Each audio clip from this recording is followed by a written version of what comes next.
and we're gonna go over footage of me lifting in the past, how I do it for heavy lifts, maxes in competition and in training to see what I do.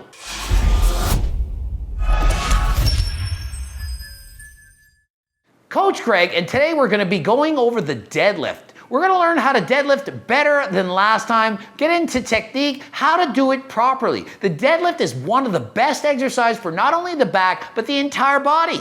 Can't deadlift without using a tremendous amount of muscle, okay? Do I know anything about the deadlift? Halifax bodybuilder Greg Doucette was trying to break the Guinness World Record for the most amount of weight deadlifted in a minute. By all accounts, it sounds like Doucette accomplished that goal. Well, I'm checking in with Enkiri Elite Fitness. Enkiri Elite Fitness made an entire video analyzing my technique, start to finish, top to bottom, midway, everything. Compares it to the best deadlifters in the world. Said, hey, does Coach Greg know what he's doing? Does he suck? Is he doing it wrong? What's going on? Today we'll be reviewing the sumo deadlifting technique of everyone's favorite doctor, fitness coach, kinesiologist, former elite powerlifter, IFBB pro bodybuilder, and the man who portrayed Iago in the Aladdin series. It's none other than Coach Greg Doucette. Former elite powerlifter, I can still put up a decent total if I went and tried. I'm 45 in the masters group. I'm sure it's not bad if I trained for it. Maybe if I went and upped the doses of HRT, I don't know. I guess it's former. I haven't competed in a while. Oh well, it looks like I'm bored. Hard to hear former when it feels like you're still in the game. Before his time as a famous YouTuber, Coach Greg was actually a highly accomplished pro bodybuilder and a very high-level powerlifter as well. And in his time, he has moved some really impressive weights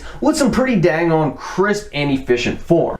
Remember, I do in fact have a training book. I do coach people how to lift weights. I'm not just a pretty face with long hair without a Gymshark contract. I'm actually somebody who's educated. I have a master's in kinesiology, people. I know the human body, I actually do. I have one. I best be known about it. Today we're going to check out some of his old sumo deadlifting footage and see what's what. So let's get to it. So as you can see, I use a double overhand grip and I'm using straps. I don't want my grip to be the reason why the lift fails. I want to train to failure and I want to train harder than last time. By using a double overhand grip as opposed to an alternate grip, I allow the same muscles to be worked on the left and right. If you are always pulling with an alternate grip, the muscles are being worked differently. This can cause muscular imbalances. Can lead to problems. One muscle stronger than the other. Not good. When you pull like this, it's inevitable that something's going to happen. What you can do if you pull with an alternate grip, you can alternate. Some sets like this, some sets like that. Oh, I remember the red pants. What you can see, I'm wearing red pants so that the bar doesn't scrape the crap out of my shins. I don't want to bleed more than last time, okay? Not a fun experience. As you can see, it's a sumo deadlift. That's where the legs are wider apart. Uses a lot more legs and it's less difficult on the lower back. I suffer from L4, L5 herniated discs for decades, okay? If I do a conventional lift, more likely to get hurt, and I don't like being hurt. So many people are like, sumos, that's not real deadlift. It's only because you're better at conventional that you're saying that. It would be like a runner saying, oh, you use a bike to win the Tour de France. I run, I use a bike, and making fun. It's stupid. It's a conventional deadlift or a sumo deadlift. Some world records are done conventional, others sumo. There's not one that's decisively better than the other. It depends on your genetics, depends on your body part, and which muscles are stronger than others. Now this is pretty damn impressive right here. See, one of the main benefits of the sumo deadlift is the ability to get the hips in closer to the bar during the initial phase of the pull. Let's start with the setup. You need the body to be as close to the bar as possible. You don't want to be leaning forward to reach the bar. You get your ass down and bring your tibias touching the bar. Tibias touch, the double T's. As he says, it's a hybrid. It's kind of like doing a squat, using the muscles of the legs, hips, glutes, everything to get that bar off the floor. It might take a while to get moving, but if you keep pulling harder than last time, it will break the floor. Do not round your lower back as you pull. Keep your shoulders up, head looking forward, eyes looking forward, stare at yourself in the mirror. Make sure you're doing it right. Take your time. It's not a race. Sumo deadlift is not a race. Build up the intensity and keep pulling. pulling harder and harder until the weight eventually moves off the floor, and pull until lockout. It allows you to use less torso inclination than a conventional deadlift, which puts less stress on the lower back, which can be good for people who struggle with back issues during the conventional deadlift. So as he says, you got back issues? Just do it sumo. There's nothing wrong with pulling sumo. Stop letting people bully you into thinking you're lesser because you're doing sumo. Forget that. Do the lift that you were born to do. You got back problems, you want to avoid them, sumo's the better choice. And a lot of people who are new to sumo or who aren't really built for it but are trying to master it anyway kind of miss out on most of these benefits. And that's really the thing. If you aren't actually taking advantage of these benefits, if you aren't actually pulling sumo in this manner like Coach Greg is doing here, but instead basically just pulling a conventional deadlift with a sumo stance, then why bother in the first place? There's no point in that case. Just pull conventional instead. Coach Greg, however, does not at all have this problem. His setup is cooking solid. This is pretty much textbook sumo pulling position right here. Textbook sumo style, he says. He says I got textbook form, like it's from a textbook. Although it's harder to read textbook, reading, in words, it's easier to see. Visually, watch what I'm doing and copy it. If you read it from a textbook, how to deadlift properly, probably not gonna help as much as actually seeing it. He uses the weight of the bar to counterbalance and pull himself down into the perfect starting position. The hips are loaded and engaged. The torso is somewhat vertical. The shoulders are situated just in front of the bar. The stance is wide, but not excessively so. The feet are turned out to just about 45 degrees, and the knees are shoved out nice and wide with the lateral glute muscles engaged and ready to rock. If you're a fan of sumo deadlifting, then this right here should give you a nice, solid boner. Solid boner. Geez, he's the language. I guess that's what she said. I don't know what joke to make. Apparently my form is so good it gives people boners. I'd prefer to get them WAP. I prefer the WAP over the boner, but it's a compliment nonetheless. Again, this is pretty darn textbook right here. It's actually kinda goddamn pretty. It's difficult to deny just how pretty this lifting technique is. It's very efficient, and you can just see that with the naked eye. Pretty and efficient. That's what your form should look like. Shouldn't be making crazy amounts of noise. Use the most efficient way to lift the weight up without compromising form or technique. Just observe the patience off the floor here, for example. That has got to feel like an eternity to Greg here. Exactly. Patience off the floor. As you're pulling the weight off the floor, sometimes it doesn't move and you're intimidated. It's a heavy weight. You gotta keep pulling. It doesn't mean it's gonna move off the floor in the first second. Conventional, yeah, it's gotta jump off the floor. Sumo, take your time and build your power. Just explode over 3 seconds. It's not ready right away. Keep pulling. Eventually it moves off the floor. It's hard sometimes psychologically to convince yourself to hold position, to maintain position like that when you're pulling and pulling and pulling with all your might, and the damn thing just feels like it's been cemented to the floor. So that's what happens. People, they try to train harder than last time, and what happens is they break form. They're like, oh, it's starting to slow down. It's not doing it the way I want it to, and then it gets sloppy. You gotta keep your form as solid, especially in a deadlift. You don't want to compromise your back. Keep your form solid, keep pulling, but keep technique solid. Eventually, the weight's just not gonna go up, and you put it down and you're done, okay? That's going to failure. It's not about lifting the most amount of weight, slamming it and bouncing it off the ground and injuring yourself. Be careful. This phase of the lift is honestly really more of the same as before, and frankly, I don't know that I've ever seen such a snug transition before during a sumo deadlift as what Coach Greg demonstrates here. The bar appears to stay in contact with his shins and thighs literally the entire way through the lift, not just off the floor and up the shins and then again making recontact at the lockout. That's why I'm wearing pants. You need to protect your shins. You don't want a bloody mess. Okay.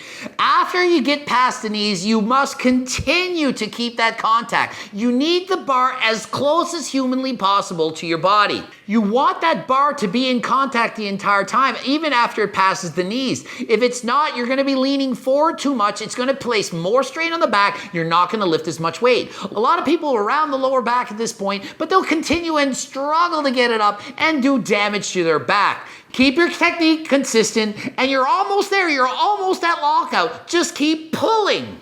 Even world-class deadlifting champion superstars have trouble. He's listing guys, they're having trouble keeping that bar to the knee. Even the best of the best have trouble. It might look easy. Oh, you just bend over and you pick the weight up. Way more work goes into it than you think. I've done thousands of these reps for decades. Thousands, not a few sets. It's not something you just pick up in one day. Remember, I set the Guinness World Record for Sumo Deadlift. Trust me, that was a lot of reps. There was a lot of training that went into that. Coach Greg does not exhibit this minor bar path inefficiency, which is actually pretty damn impressive, and it leaves him in very rare company here, at least as far as bar path efficiency is concerned. Like I said, I don't think I've ever really seen that before, even in world record holders, and I think that that's a testament to the work that he must have put in honing this ultra efficient motor pattern. So kudos to that. Thank you. Thanks for noticing. I like to hear that I'm doing the right thing. It was, in fact, decades of work. And finally, we get to the lockout, and this is actually the worst part of the lift here for Greg. He has a good bit of trouble getting the shoulders pulled back and getting his torso fully erect, but he does eventually get the job done there pretty well. And the lockout, this is the hardest part. I mean, frankly, the weight's heavy. You've been lifting it for whatever seconds it takes to get to that point, and you have to lock it out. I'm just not strong enough to do it at this point. I'm very strong in the legs, have strong glutes, quads, hamstrings, and so on. I'm lucky that I'm strong enough to get the weight up off the floor in the first place. And then you got to finish it off. It is hard. That's what she says on a Saturday night. The area of most concern, however, is the soft knees that he demonstrates here at the lockout. He said have soft knees at the top of the motion. Well, that's better than being soft somewhere else on a Saturday night, now isn't it? But the reason for that is because I'm actually practicing for the Guinness Book of Records. He didn't actually know that. So I'm trying to get as fast as possible. So as soon as the weight's up, I'm bringing the weight down because it's a speed lifting competition. It's not about holding the weight at the top and finishing the rep. It's about getting to the top and getting it down and getting it up and getting it down as fast as humanly possible. 400 plus pounds and 50 reps in 50 seconds. That's a lot of reps and a lot of speed, and you need to go faster than last time. But if you're not training for a Guinness record, lift that lockout, hold it briefly. Make sure you've got the lockout under control. Make sure it's a good lift. And then lower it slowly, not slamming it down, and then gently touch and go off the floor. Or if you want, pause, reset, and redo the lift. If you're training for hypertrophy, I'd rather see you doing touch and go as opposed to stopping, keeping continuous tension on the muscle. Time under tension, and to keep the reps up. Keep them up. 10 plus reps on a sumo deadlift. You want the reps to build muscle. Too low reps, oh, I'm going to do 5 sets of 5. It's not enough. It's not a long enough set. You need those reps higher. Oftentimes I was doing 10, 15, 20, and more reps. 50 reps in 50 seconds, that's perfectly fine. It's definitely a long set, but it's okay. Remember, 40-second time under tension is a great set for many exercises. In the deadlift, it's excessively taxing, so you can't do a lot of sets. Typically, I could do 1, maybe 2 hard sets on a deadlift. That's it. That's enough. You can't go set after set after set. If you've lost more than 10% of your strength, you're done. You know, if you're not training harder than last time, you're just kind of going through the motions, you're scared, central nervous fatigue and all that, you can do a few more sets now, can't you? Because you're saving some. You're holding reps in the tank because you're scared to train hard. You're scared. That's okay, you're in the gym, it's better than not going. But if you're an advanced lifter, you've been training for years, you need to go harder than last time. That's how I'm training my athletes. Just had a guy pull 800 for 2 reps. Been coaching him for over 5 years. 800 for 2. And no, it's not Larry Wheels. 800 for 2. He's doing reps with 700 plus pounds for 10. We do high reps, and then when the competitions get closer, we do lower reps. Lower weight, higher reps, 10 plus, build that muscle mass, build that foundation. Then when it's time for a powerlifting meet, increase the weight, lower the reps, and peak that strength at that time. 800 plus pound deadlift. Been coaching him for over 5 years.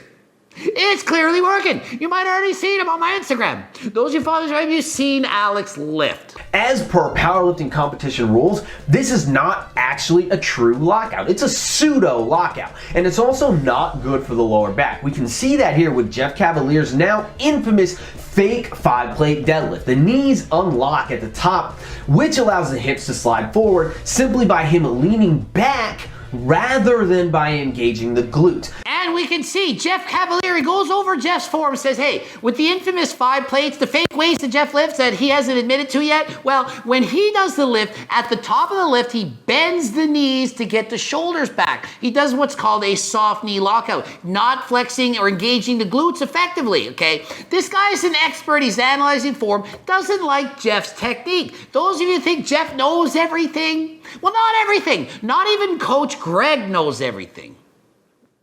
I'm being sarcastic. Of course I know everything.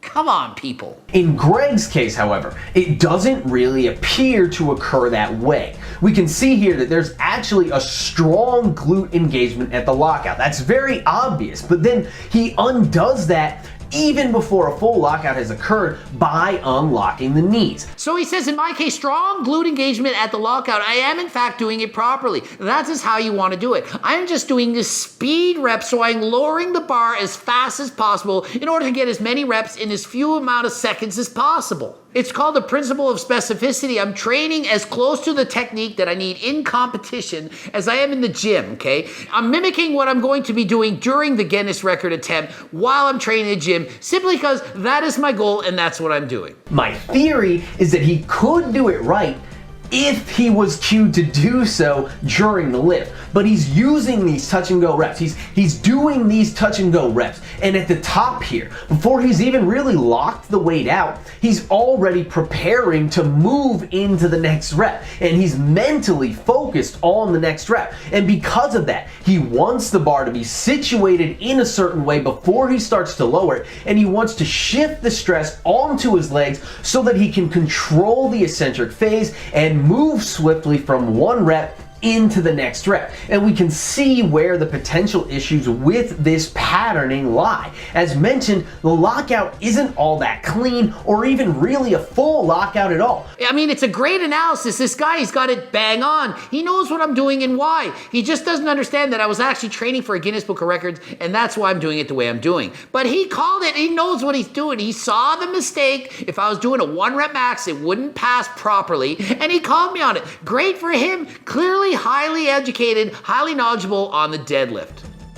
Now I want to preface this part by saying that I'm mostly judging the first rep when I do this analysis here. Greg was a competitive powerlifter after all, and these training sets all came from around the time that he was still competing at a pretty high level in powerlifting. So I feel that it's fair to judge these sets through the lens of training for improvement in powerlifting competition, which makes the first rep the most important rep. The first rep is in fact the most important rep. When you're doing multiple reps, you can tell the strength of the athlete based on the first rep. If you did a set of 5, a set of 10, doesn't matter.